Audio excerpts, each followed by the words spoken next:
Olá pessoal, salve Maria, sejam todos muito bem-vindos ao 7º episódio do podcast Rumo à Cristandade.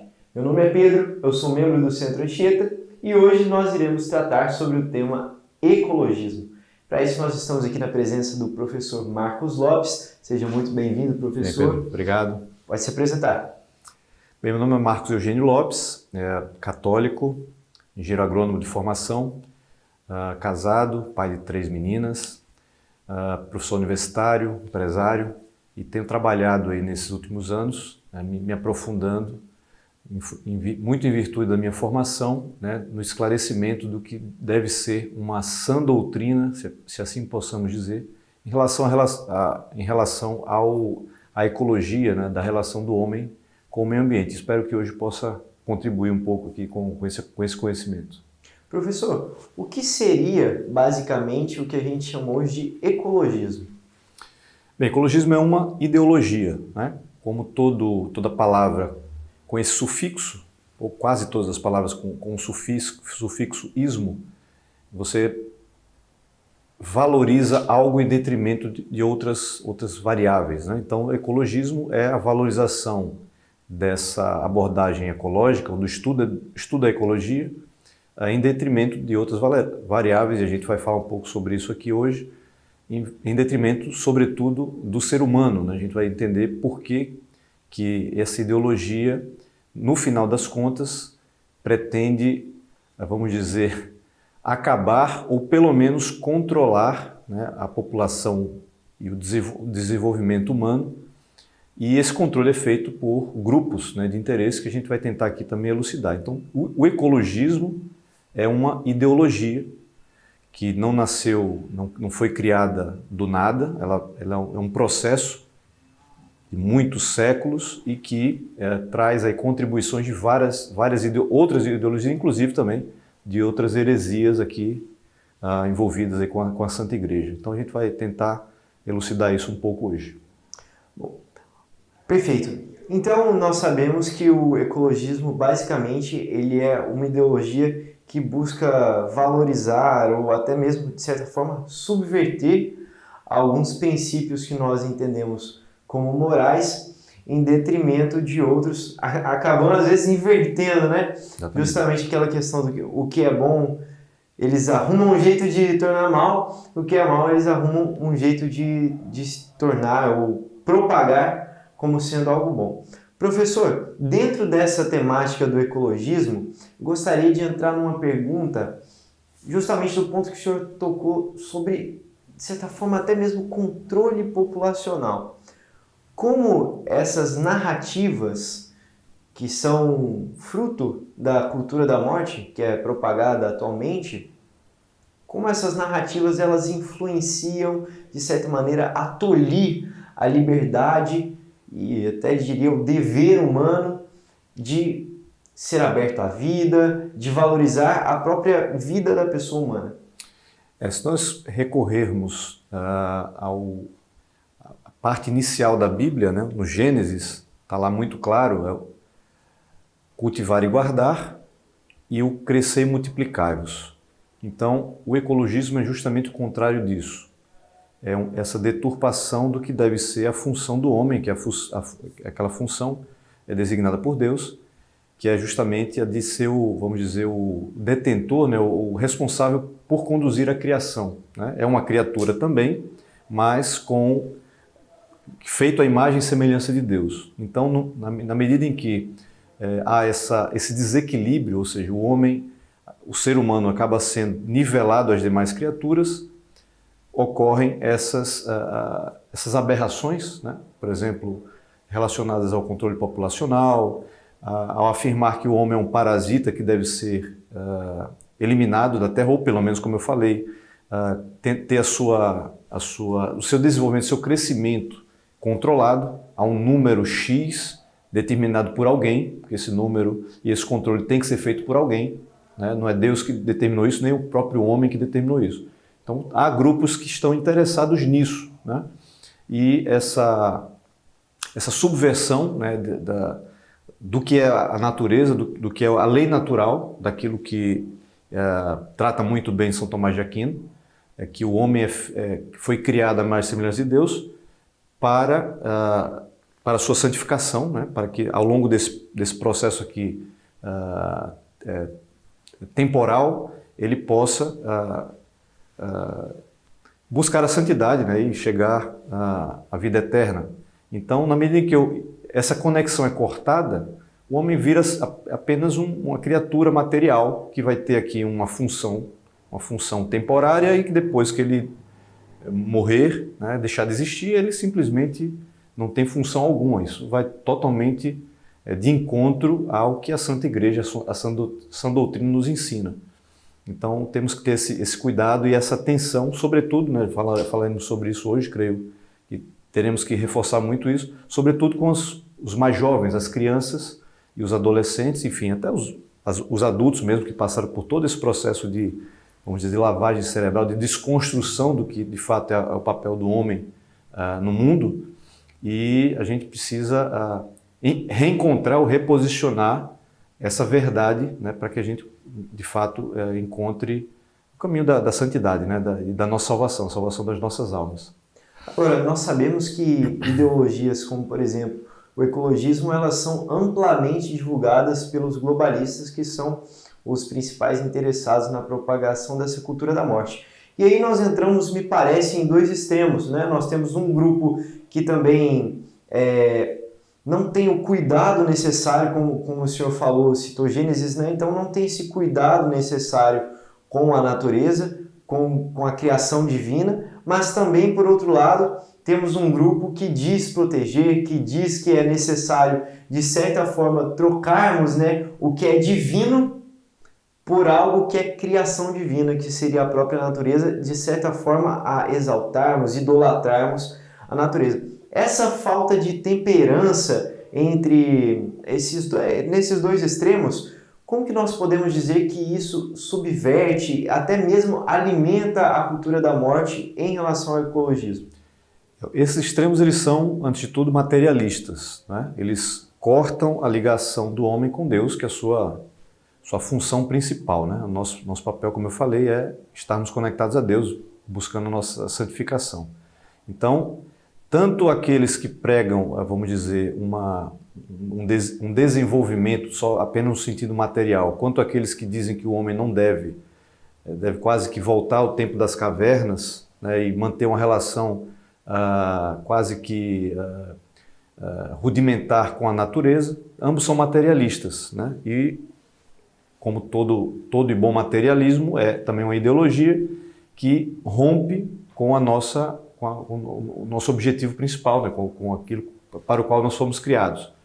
Então, esse desequilíbrio, essa ruptura, gera justamente esses problemas que acabam desaguando na cultura da morte. Ou seja, se somos apenas materialistas, seja de um lado, seja de um extremo, ou seja do outro, o homem é apenas mais um aspecto da realidade material. Ele não tem nenhuma função transcendental e todas essas aberrações, essas ideias malucas que a gente observa aí, a gente vai poder citar isso ao longo do nosso bate-papo, alguns exemplos bem concretos.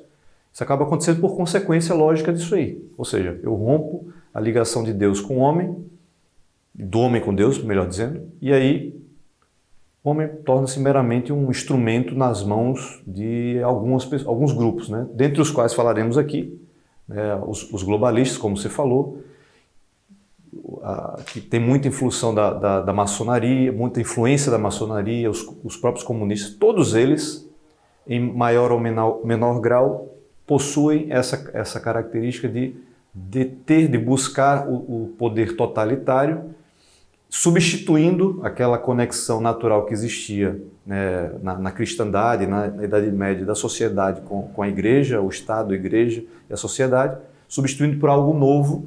E esse novo, a gente sabe muito bem que é algo totalmente desconectado com a lei natural, com aquilo para o qual o homem foi criado, né, por Deus. Então, os globalistas, eles querem substituir, eles querem criar essa instituição supra-religiosa, em que nivela todas as religiões ou seja, nivelando todas as religiões, nosso Senhor Jesus Cristo é meramente uma figura histórica, ou seja, uma figura material que existiu e que não tem tanta importância. Então, esse desequilíbrio é justamente criado por essa ruptura, né, a qual eu me referi há pouco. O senhor citou, dentre esses grupos, né, os globalistas, com influência da maçonaria. Acredito que a gente possa colocar até outras organizações internacionais também, a própria Organização das Nações Unidas, que foi ao longo do tempo sendo cooptada para esse objetivo. E o senhor tocou num ponto muito importante, o senhor acabou falando que eles conseguem, de certa maneira, excluir essa parte divina, e acredito que eles fazem isso, uma das maneiras, né, claro, é uma propaganda intensa, incansável, incessante, e aí a gente pode citar a mídia, as escolas, todos os meios que formam, de certa maneira, a opinião e o imaginário de um indivíduo, eles são cooptados para corroborar com essa ideologia do ecologismo. Como o senhor entende que a perversão de termos, que são termos importantes, por exemplo, sustentabilidade, aquecimento global, por exemplo, como esses termos eles vão sendo cooptados para corroborar com essa ideologia do ecologismo? Inclusive, era utilizado o aquecimento global, agora já não é mais aquecimento global porque a narrativa não nos conecta com a realidade, né? Agora são mudanças climáticas. Na época do meu doutorado, em meados de 2010, pouco antes talvez, quando eu estava indo entre o mestrado e o doutorado, o termo era aquecimento global. Pegando justamente o gancho do que você está falando, quando eles perceberam, né? Quando falo eles, quem? As pessoas que querem dominar, né, a narrativa e dominam os meios de comunicação, dominam, querendo ou não, os aspectos políticos, né, dos países, mesmo estando fora, né, da Constituição e da jurisdição dos países, mas eles estão acima disso. E aí eles vão mudando o sentido das palavras conforme a conveniência, né? Você citou dois aí, né, sustentabilidade e aquecimento global. O aquecimento global só em alguns casos. Mas o que se usa muito no mainstream aí na academia agora é mudanças climáticas. Porque não tá falou-se aquecimento global, logo depois teve a maior período gelado depois de muito tempo. Enfim, sustentabilidade é a mesma coisa. Então, como é que a gente tenta resolver isso, né? Você falou aí das novas gerações e as crianças que são bombardeadas, crianças e jovens, nos remetendo aos documentos principais. Quando você fala de sustentabilidade, você está falando do Gênesis, o cultivar e guardar. Cultivar e guardar, crescer e multiplicar-vos. Não precisaria nem desse nome aí de sustentabilidade. É uma criação, né? Poderia ser usada de forma expressada, de forma mais técnica, o que está lá já no Gênesis, está no início, nas páginas iniciais do Gênesis, mas eles simplesmente usam isso de forma materialista, né? Então, o cultivar e guardar é simplesmente você... o que é cultivo? É você utilizar determinada coisa e mantê-la por um bom tempo. Cultura, né? Eu estou fazendo o cultivo de algo, né? De uma plantação, ou cultivando uma amizade, é coisa que se perdura no tempo, né? E o guardar, eu estou dizendo que eu estou preservando aquilo, eu estou conservando aquilo. Ao mesmo tempo que eu preservo, mas eu também faço algum tipo de manipulação, no bom sentido, né? Eu tenho que, para cultivar um alimento, eu preciso arar a terra, adubá-la, fazer controle de doenças e pragas, enfim, fazer as podas necessárias. Isso é cultivo. Mas ao mesmo tempo preciso guardar, não posso exaurir totalmente o meu solo, não posso exaurir a capacidade de reposição de nutrientes dele, enfim. Então está tudo no Gênesis, né? E aí o que é que você falou da ONU? Esse termo, né, sustentabilidade, criado, posso dizer, aí, final da década de 40, início da década de 50, justamente naquele momento de criação da ONU, a ONU criada para um fim, né, que em tese era para manter a paz mundial, só aquilo naquele primeiro momento, depois ela vai sendo aí utilizada para outros, hoje se a gente for para pensar, para controlar toda a nossa vida, né? Ou seja, os países que subscrevem a ONU praticamente não têm mais autonomia para definir o que devem fazer, e aí a sustentabilidade é tragada para dentro da ONU, dentro da sua área ambiental, e é usada justamente para controle populacional, a subversão de valores cristãos, né, católicos, né, por meio da ideologia de gênero, enfim. E aí isso repercute justamente na cultura da morte, né? Essa ênfase, esse ímpeto de controlar totalmente a vida do homem, inclusive dizendo para ele que não existe nem homem nem mulher. Isso é uma construção social. Então até isso, até o conceito, o próprio conceito de homem e mulher já é esvaziado, né, nesse sentido. Professor, seria interessante também nós compreendermos, em outros episódios aqui do Rumo à Cristandade, o Dr. Rômulo Félix ele trouxe também essa realidade dialética de sempre estar colocando um grupo em detrimento do outro, e o que a gente classificaria atualmente como marxismo cultural. E a gente sabe que existiram alguns grandes pensadores, dentre eles a Escola de Frankfurt, que foi composta por pensadores que criaram ferramentas, mecanismos de certa forma perverter a ordem natural da humanidade. E me veio aqui à cabeça a revolução sexual, que trocou um meio, que seria a relação sexual justamente, pelo fim. Então, o meio se torna o fim, que seria o sexo pelo sexo, e aí a gente acabou perdendo a dimensão que é trazida pelo catecismo da igreja, justamente as dimensões unitivas e procriativas da relação sexual. Aí eu gostaria de perguntar para o senhor o seguinte: como que essa perversão da finalidade original do sexo, ela contribui com esse discurso do ecologismo no seguinte aspecto, né, de que nós não mais olhamos para a dimensão justamente procriativa, nós nos fechamos a isso e vou além. Como que, de certa forma, esse discurso que é bombardeado constantemente de tentar ali elevar a vida de outros animais irracionais, de outros animais que claramente, né, não possuem alma, não são dotados de alma como nós, essa tentativa de elevar a importância desses animais, quase que como substituindo eles ali, né, como se fossem os filhos ideais. Eu já dizia Chesterton, né, que quando há o endeusamento, né, o louvor a animais, há sacrifício humano, né? Isso ele escreveu na década de 20, no início do século 20 ali. E de fato a gente está vendo isso hoje, são proféticas as palavras de Chesterton, né? E é justamente isso. Eu queria pegar essa pergunta dando alguns exemplos, né? Como professor universitário, a gente lida com moças e rapazes aí, recém-chegados, em sua maioria, né? Recém-chegados da escola. E aconteceu um fato até recente, em que a moça me fala o seguinte, numa das minhas aulas: professor, que absurdo que era antigamente, né? Minha avó mesmo teve 14 filhos.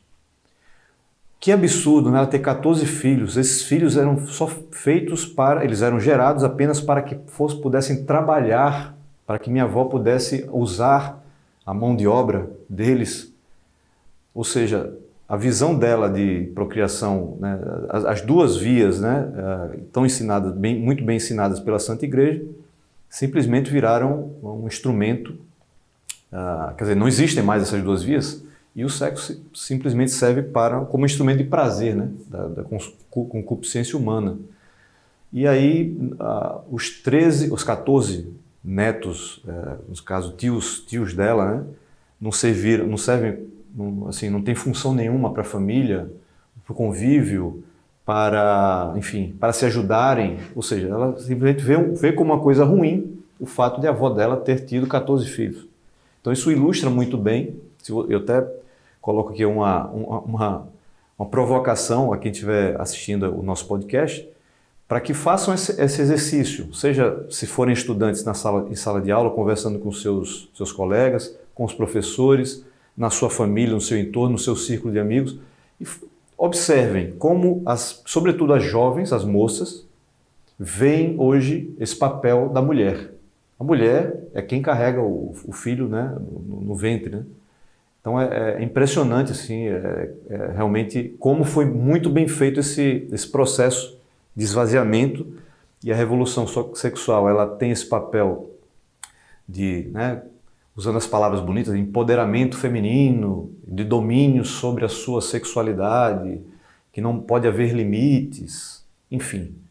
E o que a gente tem visto hoje não é melhoria nenhuma, pelo contrário, é apenas retrocesso, né? Você tem famílias cada vez menores, divórcio disseminado, as pessoas sendo totalmente promíscuas, isso sem um falso moralismo, de fato é o que está acontecendo. Essa desestruturação familiar gerando jovens inseguros, jovens, eu diria até inabilitados ou incapacitados para a realidade da vida. Eles são não têm valor, não têm estrutura básica necessária de valor, de exemplo nenhum, né?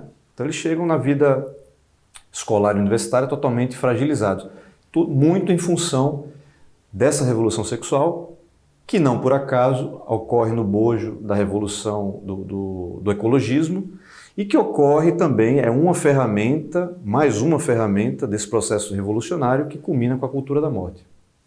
Eu também tenho um caso interessante para citar, se eu não me engano, uma lei foi aprovada no Canadá e houve uma proibição, se eu não me engano, era a destruição de ovos de águias, mas aqui de uma espécie, né, de ave que vivia ali nas alturas. Mas aqui no Brasil a gente vê isso, acho que muito também com as tartarugas, né? Pessoal, os ovos das tartarugas ali são intocáveis. Mas para a sociedade a gente conversar, por exemplo, sobre aborto é tolerável, é justificável. Então a gente realmente acaba vendo essa perversão, eu digo até subversão dos valores, porque o que é imoral torna-se moral e até mesmo às vezes belo. Belo, exatamente. E, lógico, né, falsamente, porque não há beleza nada nenhuma nisso, e o que é moral torna-se imoral. Agora, nós citamos aqui os documentos, nós chegamos a citar o Catecismo da Igreja. Qual é a importância de nós recorrermos a esses documentos oficiais da Igreja, justamente para a gente tentar, de alguma maneira, se proteger dessas ideologias que são bombardeadas a todo momento?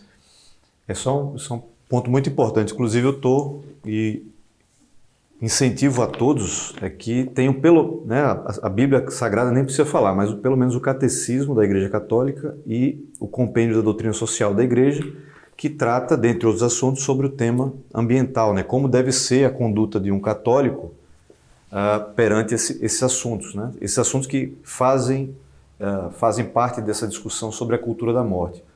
Mas, não por acaso, esses documentos, tão importantes, eles são os mais relegados a segundo plano, até, sei lá, qual plano são relegados, ao qual eles são relegados. Justamente porque eles contêm a verdade. A Santa Igreja é o depósito da fé, depósito da verdade, é a religião verdadeira, e não há documento similar a esse em nenhum outro, enfim, algo que se diga como religião, né? Então, é por isso mesmo, né? E a gente sabe por quê? Porque tudo que a gente está falando aqui, se a gente está falando de cultura da morte, o maior interessado nisso é o inimigo, né? E a gente não precisa denominar aqui, né, dizer o nome aqui de quem é esse inimigo, porque senão os algoritmos aí podem restringir, né, o acesso, o alcance dessa conversa. Mas o maior inimigo, o maior interessado na cultura da morte, o maior interessado em que as pessoas não conheçam o catecismo, não conheçam a doutrina social, não conheçam a Santa Igreja, é justamente o inimigo, porque ele não quer que haja vida eterna. Né? Cultura da morte é por quê? É porque a vida material, é a morte material? Não, ele quer a morte eterna. Né? E por haver esse bombardeio incessante, sobretudo, já cada vez mais cedo, né? Cada vez mais cedo. Então não precisa entrar no mérito aqui do que a gente sabe e conhece. A Santa Igreja ela é vencedora, as portas do inferno não prevalecerão, mas a gente sabe que internamente, em função da falibilidade dos seus componentes, dos seus membros, dos seus fiéis, às vezes nem tão fiéis, né?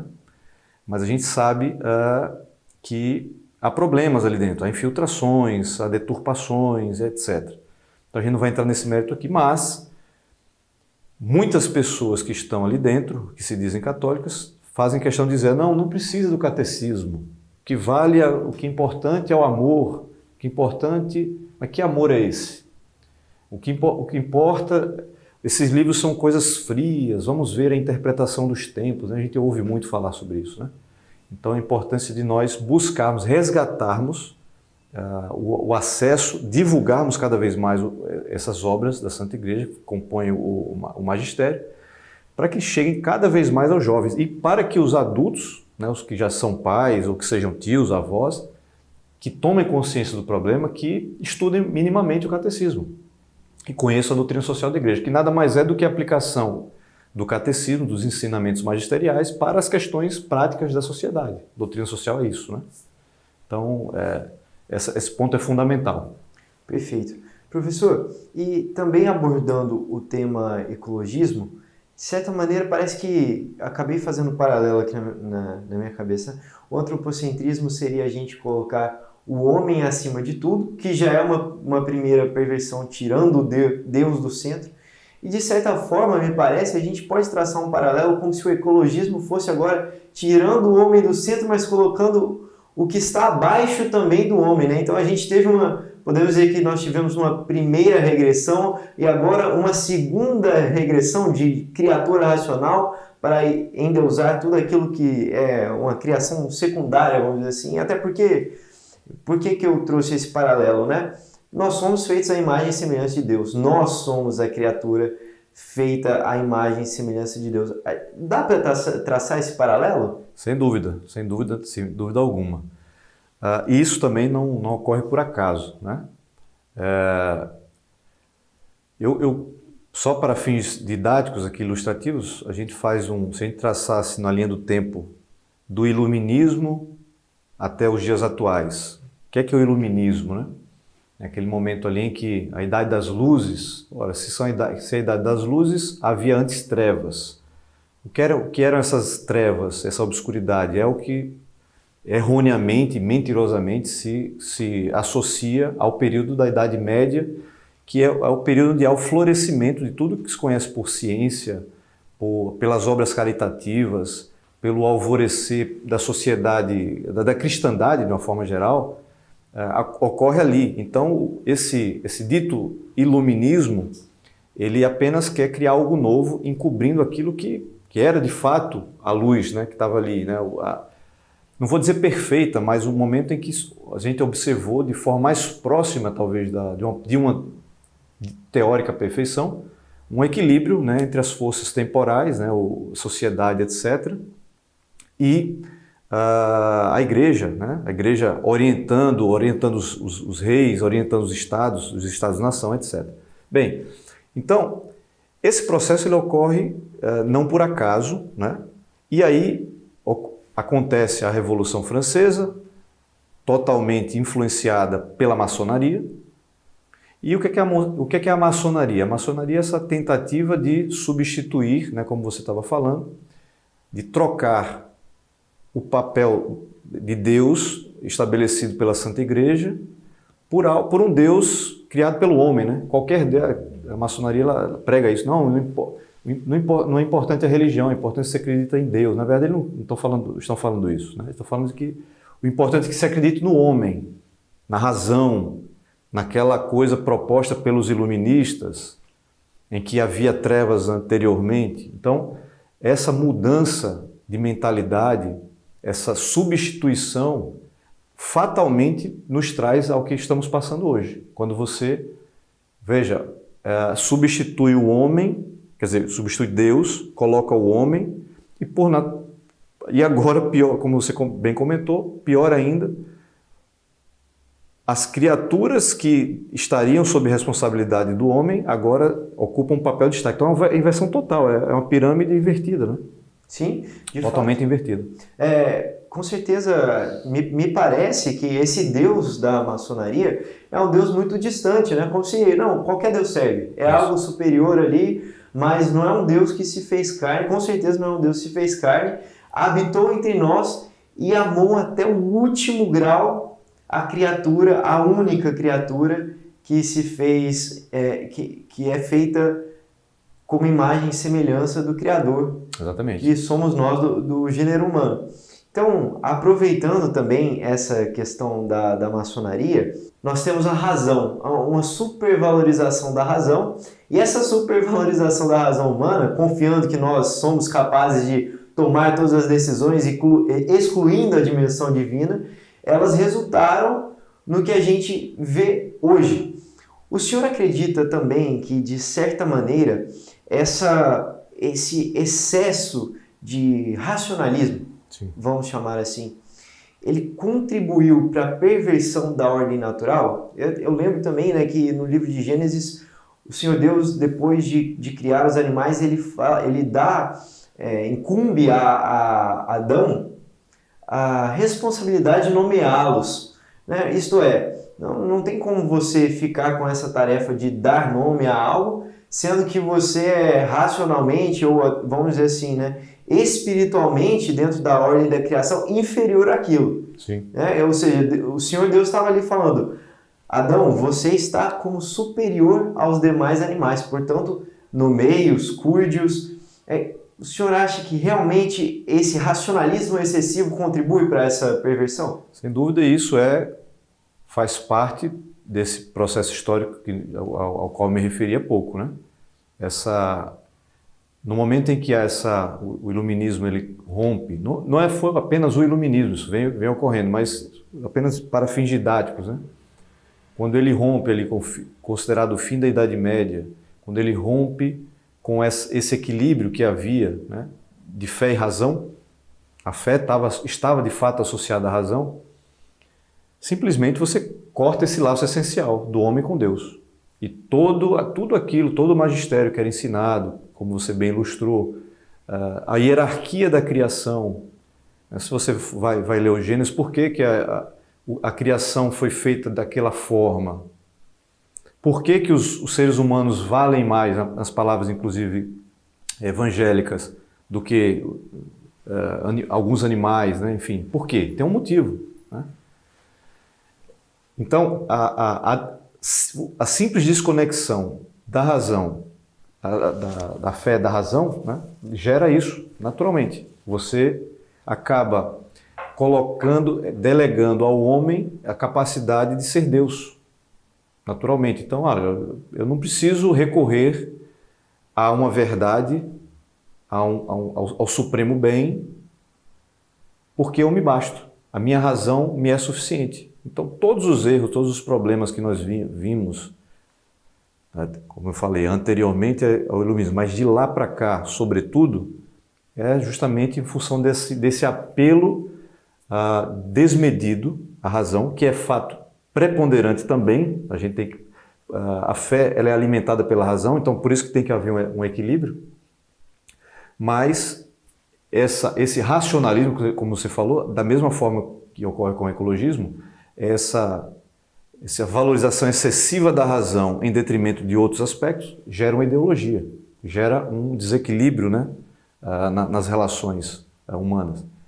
Então, e nós vemos isso claramente, né? Volto a pegar um exemplo no ambiente universitário, em que os jovens praticamente, parece que existe uma chave, quando eles entram na universidade, eles desligam a chave de valores mínimos de fé que existiam dentro deles, e eles praticamente viram materialistas ateus, justamente por causa desse apelo excessivo à razão. A razão, então, naturalmente está voltada à ciência, como se a ciência e o pensamento racional não tivessem sido decorrentes daquele momento histórico em que havia um equilíbrio da fé e da razão, né? Então, os grandes pensadores, as grandes obras de arte, as grandes construções arquitetônicas, tudo ocorreu nesse ambiente de fé e razão. As próprias universidades. Universidades, exatamente. Então, para o jovem de hoje, se você falar isso, isso não aconteceu, a igreja é obscurantista e tal. Não, foi o contrário. Mas a eles foi ensinado o oposto. Então, infelizmente, não se pode esperar de um jovem ou de um adulto uma resposta que nunca foi oferecida a eles. Na verdade, nunca foi oferecida. Ou se foi de uma forma deturpada, esvaziada. Sim, esse contraste também entre fé e razão, me lembro que o Dr. Rômulo Félix trata bastante desse tema no livro A Cultura da Morte, tenho certeza que o senhor conhece Sim. bem, um livro publicado aqui pela editora do Centro Anchieta. E com certeza acredito que o senhor trazendo exemplos assim concretos, principalmente no ambiente universitário, fica bem palpável para nós entendermos como que essa perversão, essa subversão dos valores, ela vai se dando na nossa sociedade. E o senhor acabou de comentar novamente sobre a Santa Igreja, né? Na Idade Média, principalmente, a Santa Igreja ela foi a principal incentivadora, benfeitora, justamente desse equilíbrio entre a fé e a razão. Trazendo esse tema, trazendo isso para o tema do ecologismo, o senhor teria alguma consideração final para fazer no sentido de como nós devemos encarar as questões do ecologismo, como que nós podemos, de certa forma, ficarmos mais atentos a combatermos, a desconfiarmos de certas ideias que são propagadas, mas que a gente possa ter ali aquele cuidado para a gente entender de fato o que esse termo quer dizer, o que esse professor está querendo dizer, como que a gente pode ficar um pouco mais antenado nisso? Eu costumo dizer que há três níveis, né, de preparação até a gente ter minimamente assim, uma condição de sermos propagadores da verdade. A primeira é você tomar consciência de que você não sabe, de que isso nunca foi oferecido a você. E eu vejo isso, né, na maioria esmagadora dos meus alunos, que para eles é totalmente novidade tudo isso que a gente está conversando aqui. Eles nunca ouviram falar, eles ouviram falar o contrário. Ponto. Então tem um esforço maior, né, para que a eles seja oferecido e para que eles cheguem nessa primeira etapa, que é tomar consciência de que eles não sabem a verdade. Primeira etapa. Segunda, ao tomar consciência, eu vou me preparar. Eu preciso estudar minimamente o tema. O que é estudar minimamente o tema? Então vamos pegar o exemplo do ecologismo, né? Como eu falei, você pega o Gênesis, já nas primeiras páginas você já começa a entender como deveria ser esse equilíbrio, né? Do que de fato é uma sã ecologia, ou seja, estudo da casa, né? O oikos, né? Casa, logia, estudo da casa. Então, tem que ter leitura mínima da Bíblia, tem que acessar o catecismo, tem que acessar a doutrina social. Então, a estrutura mínima de estudo que você tem que ter. Um outro momento é você tornar-se, né? Tornar-se, isso não é de uma hora para outra, é tornar-se um disseminador disso, porque a gente às vezes fica com receio, eu não estudei o suficiente, né, e tal. Mas com certeza, se você tomou conhecimento do problema, se você estudou minimamente o magistério e algumas obras técnicas, né, que tratam do tema, você vai poder, pelo menos no seu círculo em casa, círculo de pessoas mais próximas, sejam familiares ou amigos, ser disseminador da verdade. Então, se você consegue fazer isso, agora, exige esforço, dedicação, óbvio, nem tudo que dá frutos exige esforço, comprometimento, vai exigir muito da pessoa, mas faz parte, é o nosso caminhar aqui como católicos. Então, como mensagem final, eu diria que nós precisamos nos preparar. Por outro lado, eu vejo que muitas coisas já estão dando frutos, não é para a gente se desesperar e achar que, não, primeiro está tudo sob a providência divina. Vejo muitos jovens, por exemplo, como você aqui, estudando o tema, entendendo já o tema com elementos até além do que seria o mínimo necessário e, a partir daí, aprofundar, melhorar, ajudar nas catequeses. Então, se você é um paroquiano, se você é um professor universitário, um professor de ensino básico, ensino médio, fundamental, começar a trazer a verdade, não ter medo, que muitas vezes as pessoas têm medo de levar a verdade às pessoas. E o que eu observo muito é que nas minhas aulas mesmo, eu não faço proselitismo nenhum, sou um professor, mas quando eu ofereço a verdade, eu vou oferecer aquilo que é vamos dizer, o padrão, né? Que é aquilo que são as ementas, o básico que é exigido no ensino universitário, que geralmente está já com viés, com a tendência anticatólica. Tá bom, então vamos oferecer quais são os autores clássicos sobre determinada coisa e tal, mas quando eu ofereço a verdade, assim, o interesse dos alunos, mesmo aqueles que você vê que ele está com a resistência de ouvir aquilo, fica até incomodado, até com raiva muitas vezes, é até engraçada a reação, eles ficam curiosos, assim, eles ficam surpresos, eles ficam com vontade de saber mais. É uma coisa assim impressionante. Por quê? Porque nunca foi oferecido a eles. Então a minha mensagem final é isso. Primeiro, vida de oração, tomar consciência do problema, estudar o minimamente possível e tornar-se um disseminador da verdade. Acho que por esse caminho a gente consegue aí bons frutos. Professor, em nome do Centro Anchieta, eu gostaria de agradecê-lo pela disponibilidade, por se fazer presente aqui hoje conosco nesse podcast.